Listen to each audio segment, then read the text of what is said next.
بسم اللہ الرحمن الرحیم۔ جب صحیح سوچنے کا ہنر آ جائے گا انسان میں تو لازمی طور پر وہ حق اور باطل میں فرق کرنے کا سلیقہ آ جائے گا اس میں۔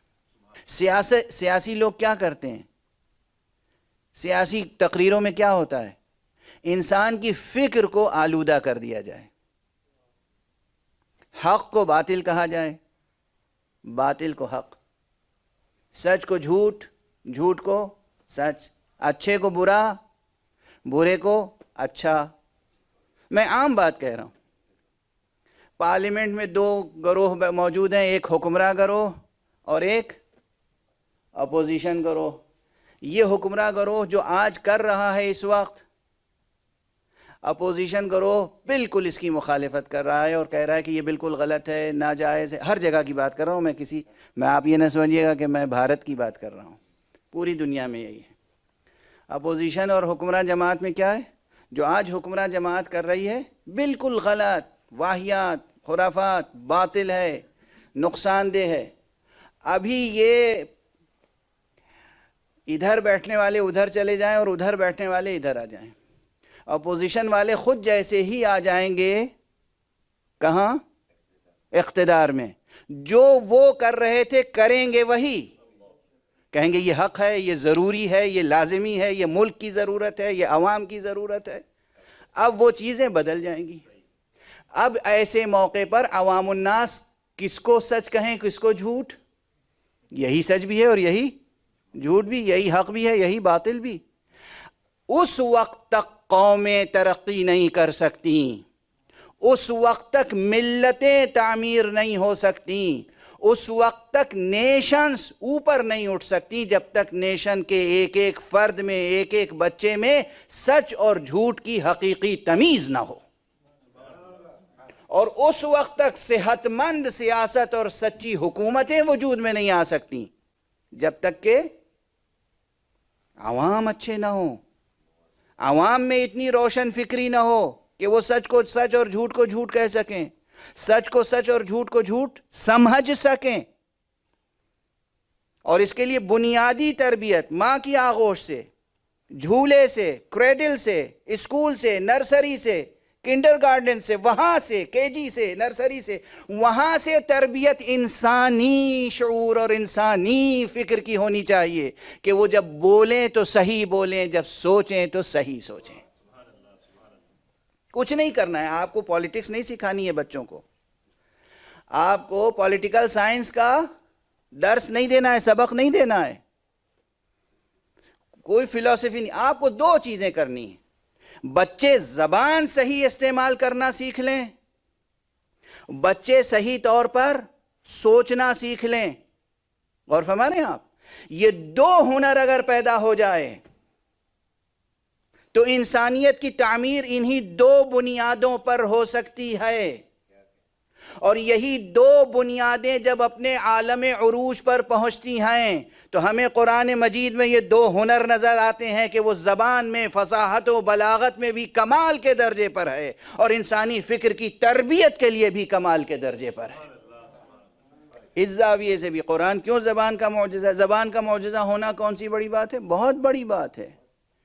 زبان کا معجزہ ہونا، اب یہ عام بات تھی لیکن اب خاص زبان کا معجزہ ہونا یعنی یہ کہ اگر واقعاً کوئی قرآن مجید کی تلاوت کا عادی ہو، عادی تو میں یوں ہی کہہ رہا ہوں، عادی کا لفظ بہت اچھا نہیں ہے، عادتاً کوئی کام کرنا نہیں چاہیے۔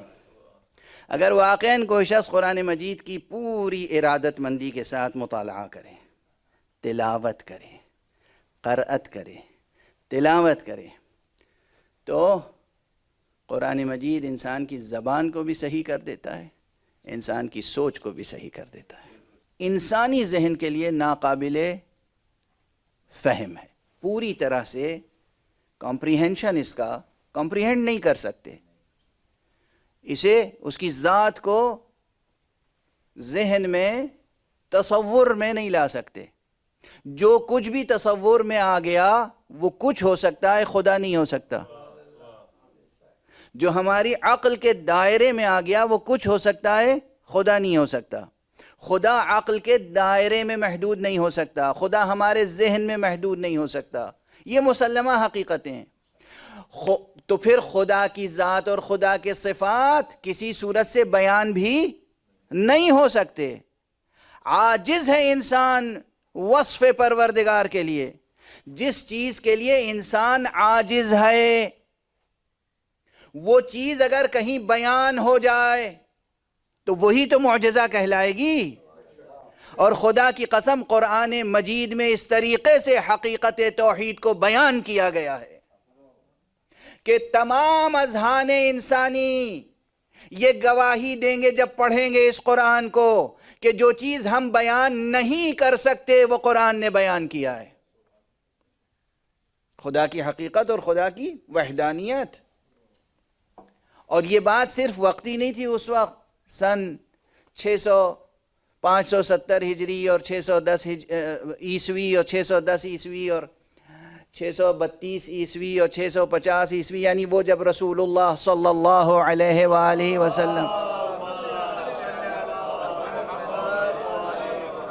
کے اوپر یہ قرآن مجید کے یہ آیات نازل ہو رہے تھے، یہ آیتیں نازل ہو رہی تھیں، صرف اس وقت جو مخاطبین تھے عرب، انہی تک بات نہیں ہے محدود، قیامت تک آنے والا ذہن۔ اور یہ ارشاد گرامی ہے ہمارے چوتھے امام حضرت امام زین العابدین علیہ السلام۔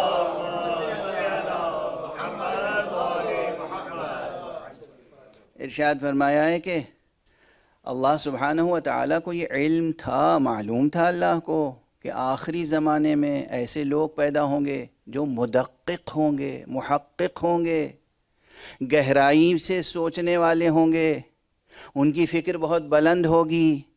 اب بالکل عام لہجے میں کہہ دوں جو ہمارے اردو میں عام بول چال کی زبان ہے، بال کی کھال کھینچنے والے لوگ ہوں گے، ہے نا؟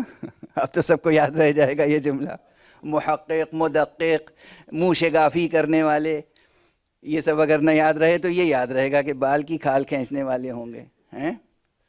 باریکی سے سوچنے والے ہوں گے، دقیق نکات تک پہنچنے والے ہوں گے، لطیف حقائق تک پہنچنے والے ہوں گے، ہیں؟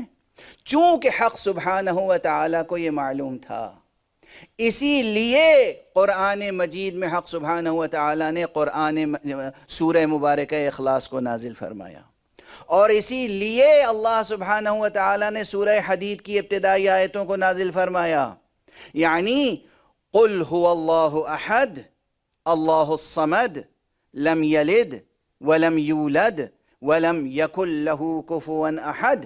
یہ وہ عبارت ہے، یہ وہ بیان ہے جو ناقابل بیان کو بیان کرنے والا بیان ہے۔ یونان سے لے کر اور ہمارے دیش بھارت تک آپ غور کر لیجئے، جو ہمارا لٹریچر ہے، جو ہیریٹیج ہے، جس پہ ہم ناز کرتے ہیں، وہ بجا طور پہ ناز کرتے ہیں، بعض ایسے پہلو ہیں جن پہ ہمیں ناز کرنا چاہیے۔ یونان سے لے کر بھارت تک اور عربستان سے لے کر فارس تک، وہ جو بت بیٹھے ہوئے تھے خانہ کعبہ میں، ان میں بھی خاندان تھے، کچھ بت مذکر تھے، کچھ مؤنث، کچھ مورتیاں، کچھ دیوتا تھے، کچھ دیویاں۔ اس کے معنی یہ ہے کہ ذہن انسانی جب بھی سوچے گا اس مکان و زمان کے شرائط میں، وہ مؤنث اور مذکر کی ثنویت سے جدا نہیں سوچ سکتا، وہ تولید کے عمل سے ہٹ کے سوچ نہیں سکتا۔ پھر جب سوچ ہی نہیں سکتا ذہن انسانی، تو یہ کون سا کلام ہے جو کہہ رہا ہے کہہ دو کہ وہ ایک ہے، کہہ دو کہ وہ صمد ہے، کہہ دو اسے کسی نے پیدا نہیں کیا، کہہ دو کہ اس سے بھی کوئی پیدا نہیں ہوا، کہہ دو کہ اس کا کوئی ہمسر نہیں ہے۔ یعنی جتنے پہلو تھے ثنویت کے سب کا انکار۔ یہ فکر ذہن انسانی میں آ ہی نہیں سکتی جب تک کہ قل کا کلمہ کہہ کر صاحب کن اور صاحب قل اسے القا نہ فرمائے، وحی نہ فرمائے۔ آپ مذہبوں کا مطالعہ کر لیجئے جو انسانوں نے مذہب بنائے ہیں۔ میں کسی ایک دیش یا ایک ملک یا ایک ملت کی بات نہیں کر رہا ہوں، میں نے مغرب سے مشرق تک سب حوالے دے دیے۔ یونان کے مذاہب کا مطالعہ کر لیجئے، یونانی صنمیات کی تاریخ پڑھ لیجئے، عرب صنمیات کی تاریخ پڑھ لیجئے، ایران کے قدیم مذاہب و صنمیات کی تاریخ پڑھ لیجئے، اور اپنے دیش کی صنمیات کی تاریخ پڑھ لیجئے۔ دیو کے ساتھ دیوتا موجود ہیں، دیوتا کے ساتھ دیوی موجود ہیں، بیٹے بیٹیاں موجود ہیں، شادیاں موجود ہیں۔ ہاتھ جوڑ کے عرض کر رہا ہوں، بہت سے الفاظ ہم لوگ ممبر سے عرض نہیں کیا کرتے تھے مگر عرض کر رہے ہیں۔ اور تو اور خداؤں کے درمیان پرینکس موجود ہیں، لڑائیاں جھگڑے۔ یہ جو بڑی بڑی کتابیں لکھی گئی رزمیے، ایک بلند تر صلوات پڑھ دیجئے محمد۔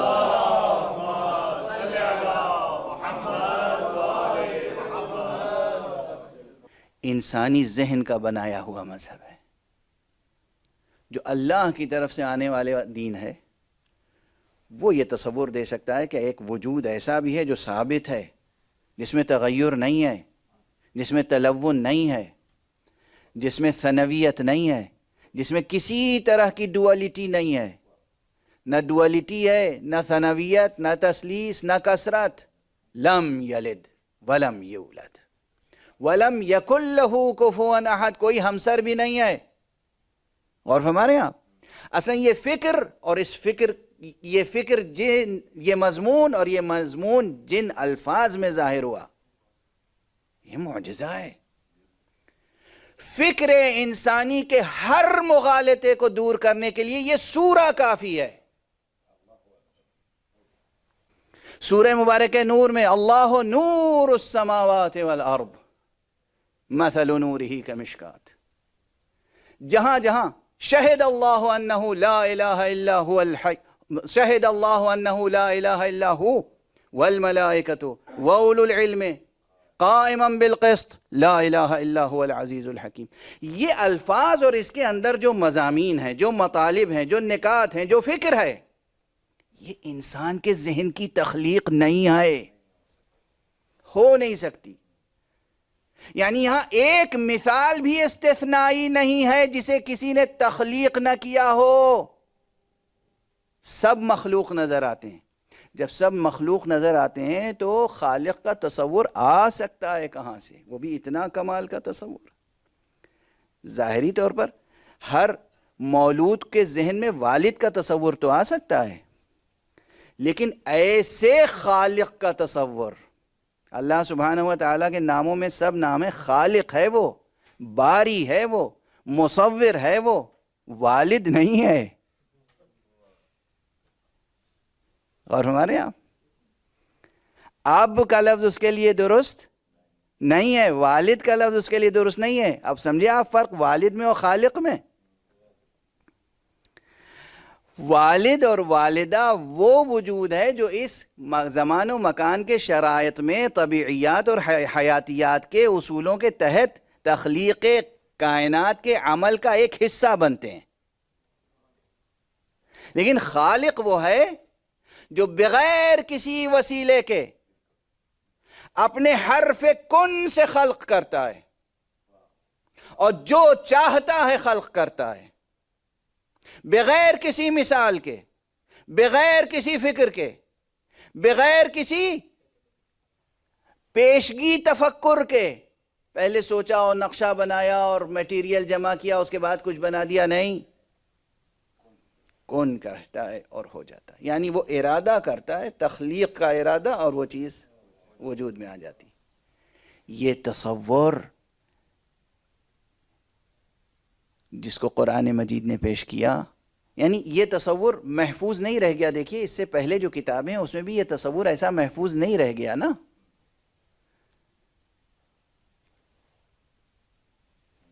بہت ادب و احترام کے ساتھ عرض کر رہا ہوں، تمام انسانوں کا احترام ہے میری نظر میں۔ میں کسی انسان، کسی فرزند آدم اور کسی بنت حوا کی توہین کا روادار نہیں ہوں،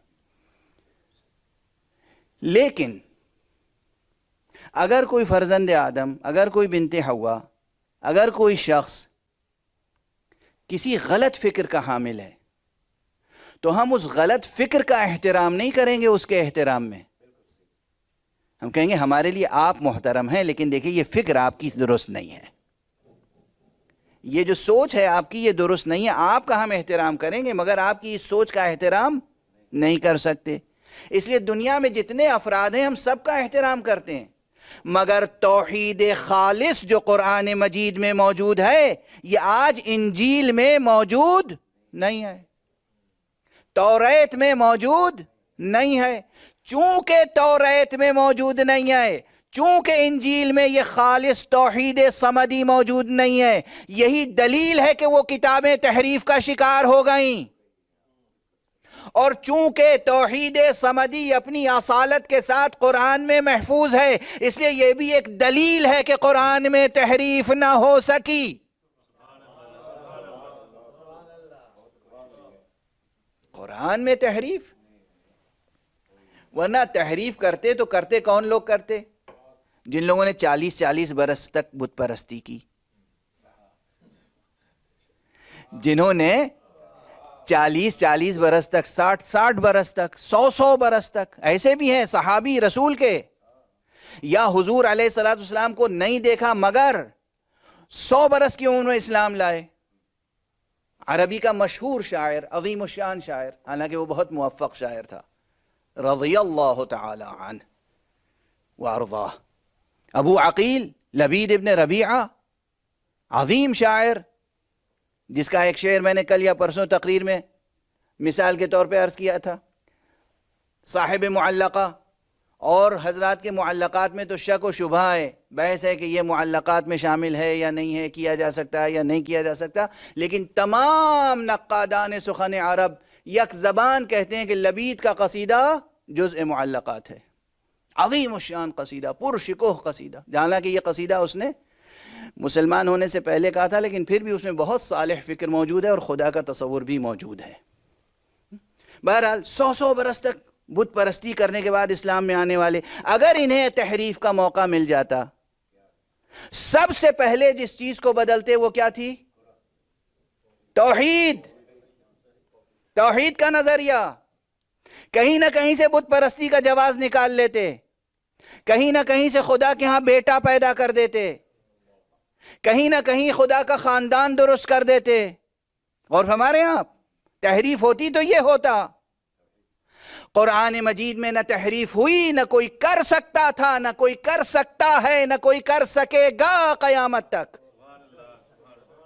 اس لیے کہ اولاً خود پروردگار عالم نے اس کی حفاظت کی ذمہ داری لی ہے, اور اس دنیا میں بھی ظاہری طور پہ ایسے محافظین پیدا کیے ہیں جن کا نام سن کے بڑے سے بڑے فرعون لرزہ برندام ہو جاتے ہیں. یہ جو میں نے عنوان رکھا ہے قرآن اور حسین, آپ کو معلوم ہے آقا حسین کی خصوصیت کیا ہے؟ کبھی غور کیا ہے عزاداری پر پابندیاں کیوں لگائی جاتی رہی ہمیشہ, اور آج بھی مختلف ملکوں میں کوشش ہو رہی ہے عزاداری کو کم سے کم کرنے کی اور پابندیاں لگانے کی؟ کیوں؟ کیا نقصان ہے لوگوں کا؟ آپ عزادار ہیں اور عموماً آقا حسین کی مظلومیت کو سامنے رکھ کر ماتم کرتے ہیں, نوحہ پڑھتے ہیں, مرثیہ پڑھتے ہیں.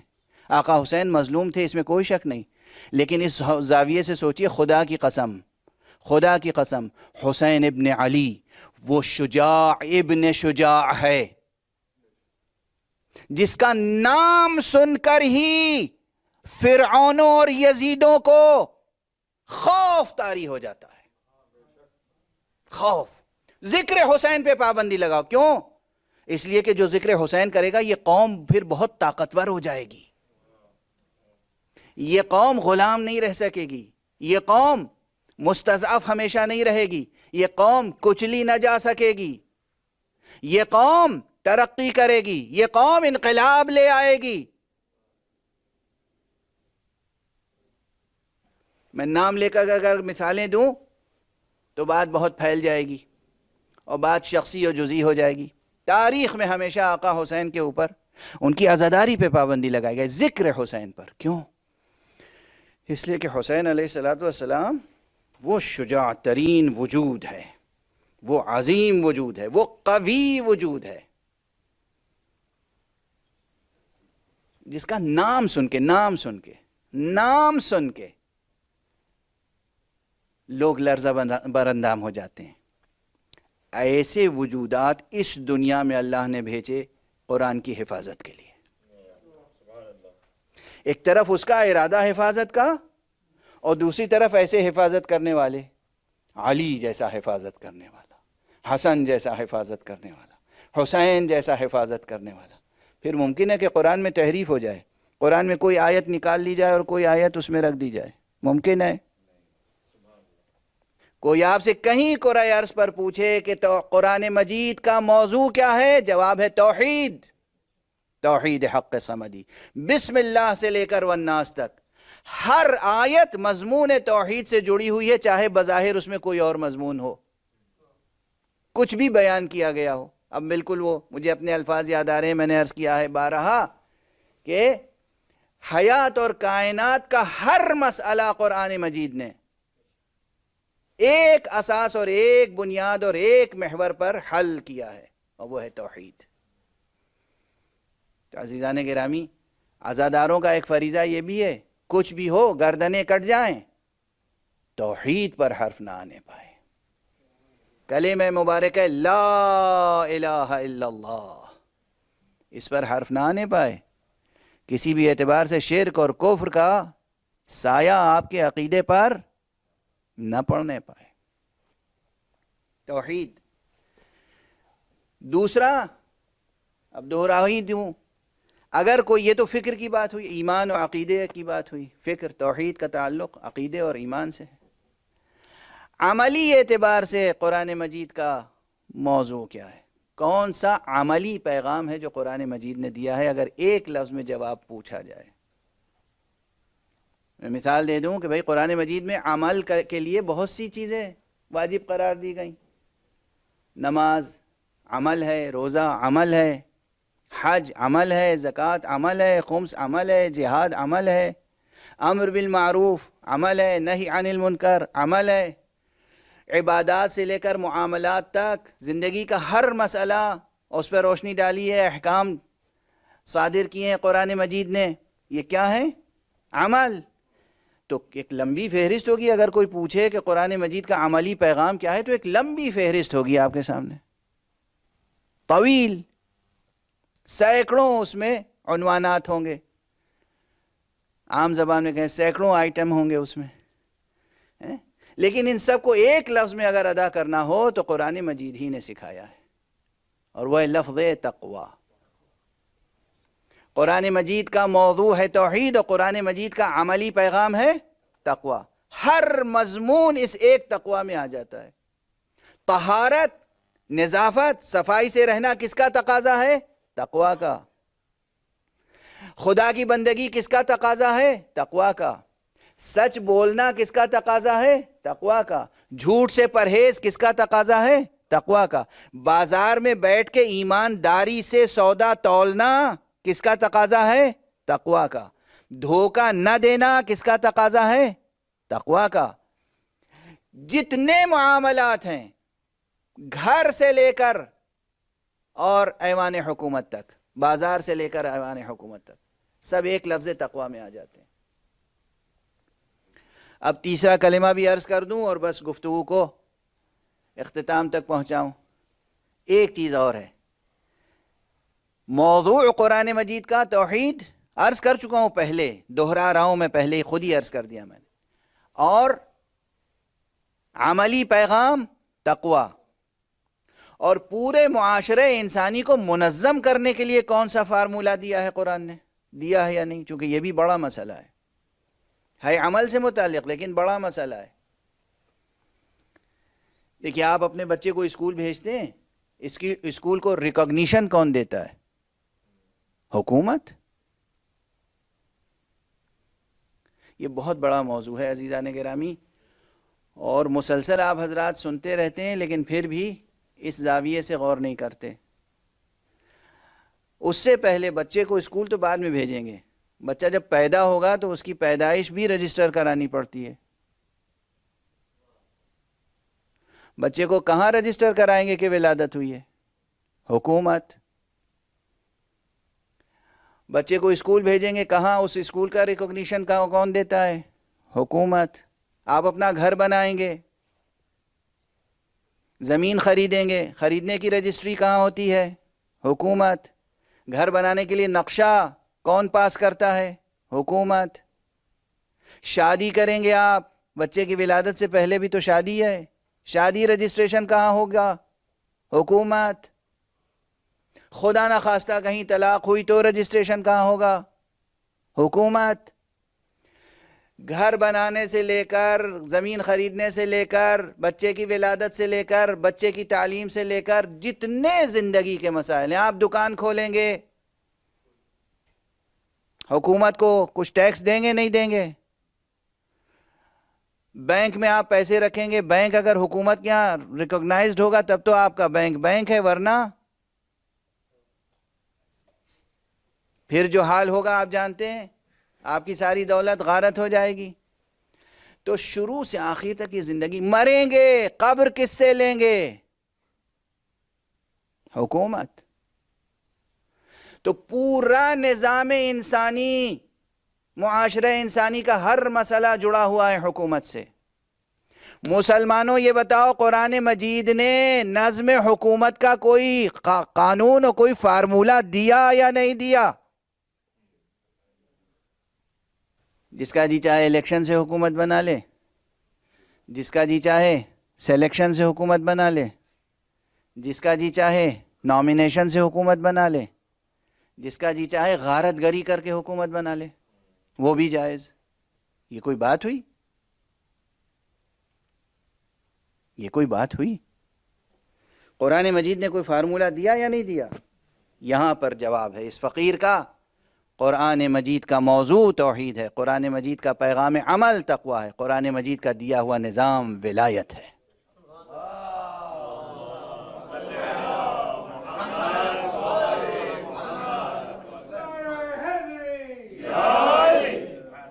اس لفظ ولایت کو، اس عنوان ولایت کو، اس موضوع ولایت کو یاد رکھیے گا، بھولیے گا نہیں۔ اور اس کی تفصیل الگ ہے، اب کبھی زندگی رہی تو پورا ایک عشرہ اس عنوان سے ولایت کے تعلق سے عرض کروں گا، اس زاویے سے۔ یعنی ولایت صرف اس زاویے سے نہیں کہ ولایت ایک عقیدہ ہے جو ہم نے تسلیم کر لیا، پوری زندگی جیسے حکومت کے سائے میں گزرتی ہے ویسے پوری زندگی سایہ ولایت میں گزرے۔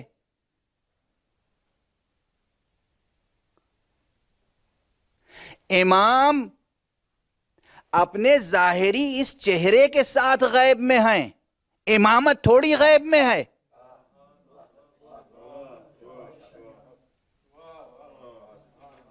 امام غیب میں ہے، امامت غیب میں نہیں ہے۔ جیسے خود نبی کریم محمد مصطفیٰ صلی اللہ علیہ وآلہ وسلم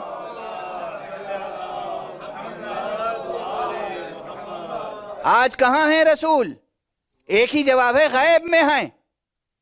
رسول اللہ کہاں ہیں آج؟ غیب میں ہیں۔ یاد رہے گا یہ جواب؟ سمجھ میں آ گیا جواب؟ کوئی شک شبہ تو نہیں ہے؟ محمد رسول اللہ آج رسول ہیں یا نہیں؟ ہیں۔ نبوت آپ کی آج ہے زندہ یا نہیں؟ نبوت باقی ہے، رسالت باقی ہے، مقام ختم نبوت باقی ہے۔ خود شخص پیغمبر محمد ابن عبداللہ تو غیب میں ہیں، وہ غیب میں ہیں مگر رسالت غیب میں نہیں ہے۔ اسی طرح جانشین پیغمبر شخص مہدی علیہ السلام امام غیب میں ہے، امامت غیب میں نہیں ہے۔ اور جب امامت غیب میں نہیں ہے تو ہماری زندگی کا ہر مسئلہ امامت سے جڑا ہوا ہونا چاہیے۔ ایک صلوات پڑھ دیجئے محمد والے۔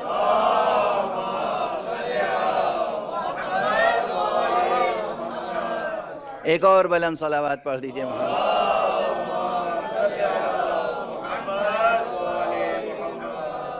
اب یہ آپ کی سوچ پر ہے، آپ کی فہم و فراست پر ہے، کیسے جوڑیں گے امامت سے رشتہ؟ یہ امامت سے رشتہ جوڑنے کا نظام ولایت ہے، یہ نظام ولایت ہے۔ تو ہمیں زیر سایہ ولایت زندگی بسر کرنی ہے۔ اگر ہم نے کلمہ لا الہ الا اللہ پڑھا ہے تو زندگی کس نظام میں گزرے گی؟ نظام ولایت میں۔ ایک صلوات پڑھ دیجئے محمد وآلہ۔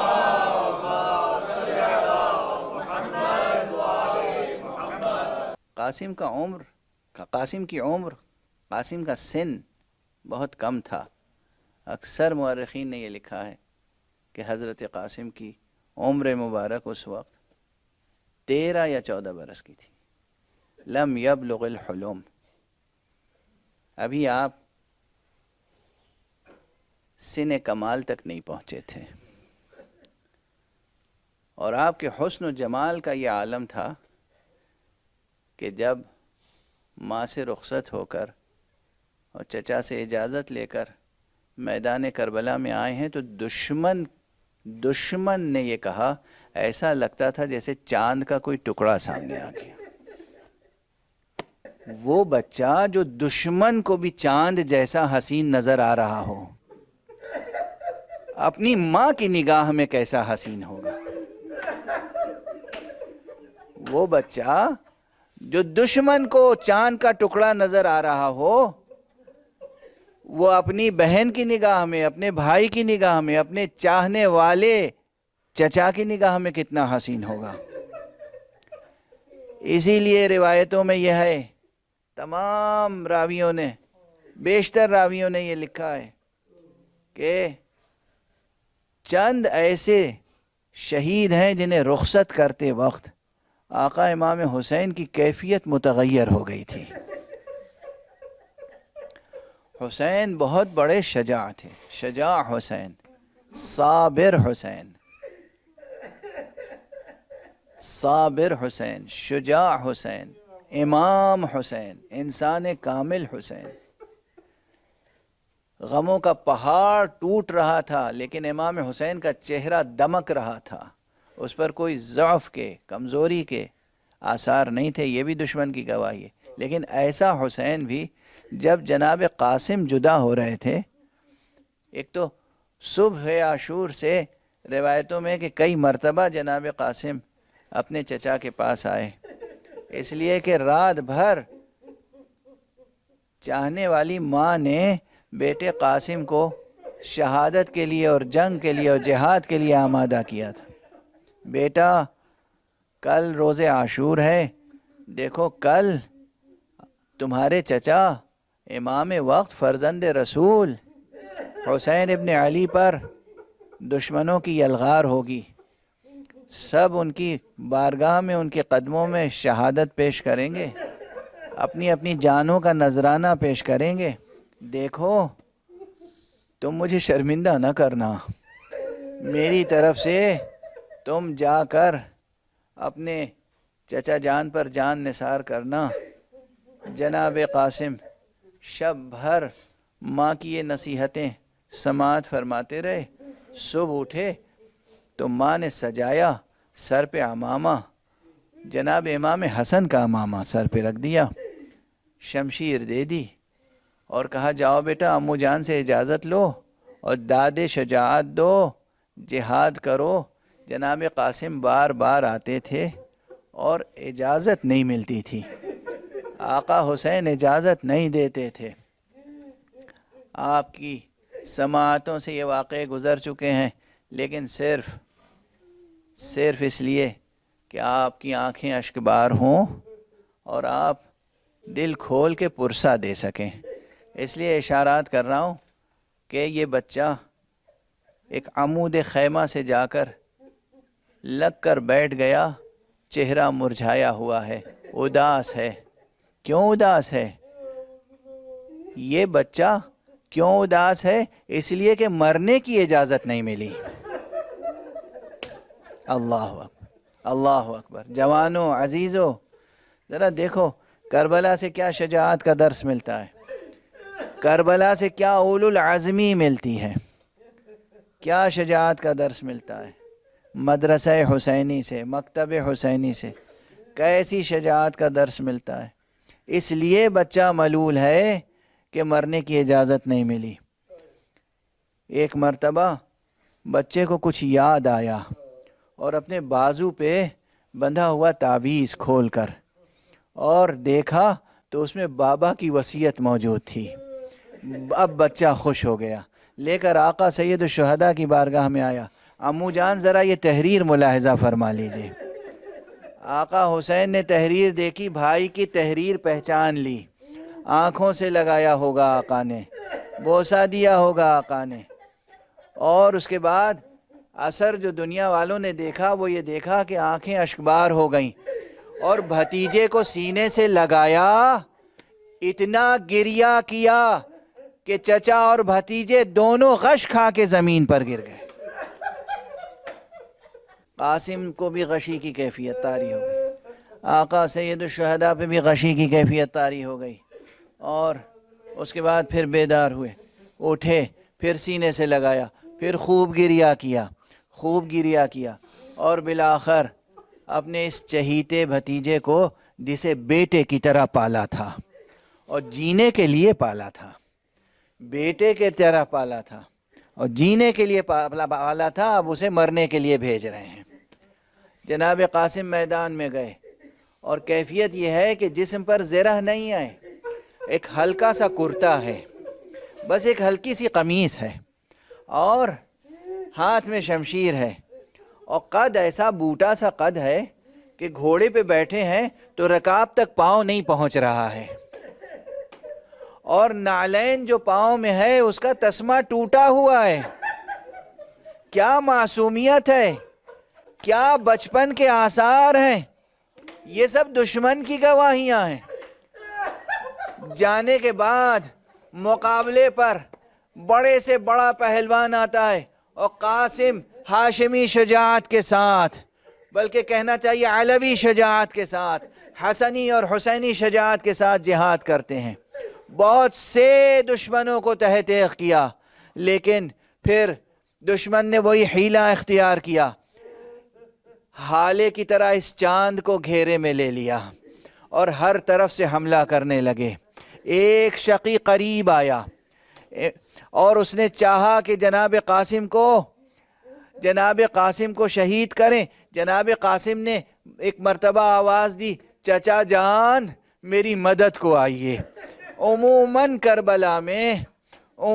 کربلا میں جو شہید جاتا تھا آقا کو زحمت نہیں دیتا تھا, وہ کہتا تھا آقا ہمارا آخری سلام. یہ بھی قاسم کا بچپنا تھا, قاسم کی معصومیت. کہا میرے چچا میری مدد کو آئیے, لیکن اللہ رے حسین کی مظلومیت اور مصیبت, جس بھتیجے نے مدد کو پکارا اس کی مدد کو گئے تو مگر پھر بھی مدد کر نہ پائے, اس لیے کہ اب یہ مشہور واقعہ ہے. تاریخی بیانات کا اختلاف میری نظر میں ہے, مگر جو جملے آپ سنتے آئے ہیں وہ بھی معتبر ذرائع نے ہم تک پہنچائے ہیں کہ جناب قاسم کے سرہانے پہنچے تو دیکھا ایک شقی ہے جو چاہتا ہے کہ سر قلم کرے. ایک مرتبہ بلند آواز سے شیر کی طرح گرجے اور کہا تیری مجال ہے کہ میری موجودگی میں میرے بھتیجے کا سر تن سے قلم کرے, تن سے سر جدا کرے. جناب قاسم کا وہ شقی, وہ دشمن جو سر جدا کرنا چاہتا تھا, وہ فرار کرنا چاہتا تھا, اسے بچانے کے لیے دشمن کی فوج آئی, اور اب جو فوجیں ادھر سے ادھر ہوئیں تو آپ سنتے آئے ہیں کہ گھوڑوں کی ٹاپوں سے آقا حسین کا یہ بھتیجا اتنا زخمی ہوا کہ گویا لاشا ٹکڑے ٹکڑے ہو گیا. اور پھر آقا حسین نے ایک مرتبہ خیمے کی طرف نظر کی اور کہا ارے بنی ہاشم کے بچوں آؤ اور میری مدد کرو. بعض ارباب مقاتل نے اسی موقع پہ کہا ہے, بعض ارباب مقاتل نے اسے جناب علی اکبر کی شہادت پر کہا ہے, اور یہ بیان کیا ہے کہ آقا حسین نے دو روایتیں ہیں, میں دونوں عرض کر دیتا ہوں.